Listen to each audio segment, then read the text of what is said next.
Hi friends, welcome to మా ఊరి వంట. ఈరోజు మనం ఎంతో రుచికరమైన చికెన్ ఫ్రై ఎలా తయారు చేయాలో చూద్దాం.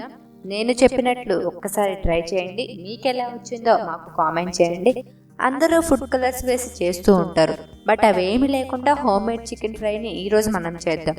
ఇప్పుడు ముందుగా ఒక పెద్ద గిన్నె తీసుకొని అందులో 300 గ్రామ్స్ శుభ్రం చేసుకుని చికెన్ వేసుకోవాలి. ఇప్పుడు అందులో రుచికి సరిపడా సాల్ట్, కారం 2 స్పూన్స్, ధనియాల powder 1 spoon, garam masala 1/2 spoon, జీరా పౌడర్ 1 స్పూన్, పసుపు చిటికెడు, ఫ్రెష్గా గ్రైండ్ చేసి పెట్టుకున్న అల్లం వెల్లుల్లి పేస్ట్ 2 స్పూన్స్, నిమ్మరసం 1 స్పూన్, ఆయిల్ 1 స్పూన్ వేసి ముక్కలకి బాగా పట్టించాలి. మసాలా మొత్తం ముక్కలకి బాగా పట్టాలి. ఒక 5 మినిట్స్ ఇలా చేత్తో ముక్కలకి మసాలాని పట్టించండి. ఇప్పుడు ఒక ప్యాన్ పెట్టుకొని అందులో 100 ml ఆయిల్ వేసుకొని ఆయిల్ హీట్ అయ్యాక కొంచెం కరివేపాకు, అలాగే 4-5 పచ్చిమిర్చి కట్ చేసి పెట్టుకున్నవి వేసి ఫ్రై చేసుకోవాలి. ఇప్పుడు బాగా మసాలాలు పట్టించిన చికెన్ వేసి కలుపుకోండి. ఇది ఫ్రై అవడానికి మినిమం 10 నిమిషాలు పడుతుంది. మీడియం ఫ్లేమ్లో పెట్టి ఫ్రై చేసుకోండి. ఇప్పుడు అందులో 1/2 స్పూన్ జీరా పౌడర్, 1/2 స్పూన్ గరం మసాలా వేసి కలుపుకోండి.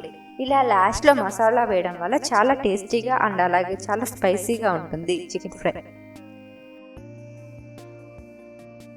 ఇలా ఫ్రై అయ్యాక అందులో కొంచెం కొత్తిమీర వేసి కలుపుకోవాలి. అంతే, ఎంతో రుచికరమైన చికెన్ ఫ్రై రెడీ. మీరు కూడా ఇలానే ట్రై చేయండి. మీ ఫ్రెండ్స్ అందరికీ షేర్ చేయండి, అలాగే లైక్ చేయండి. బట్ సబ్స్క్రైబ్ బటన్ మీద క్లిక్ చేసి పక్కనే ఉన్న గంట సింబల్ మీద క్లిక్ చేయండి. ఇలాంటి మరిన్ని న్యూ రెసిపీస్ని మీ నోటిఫికేషన్స్గా పొందండి. Thank you.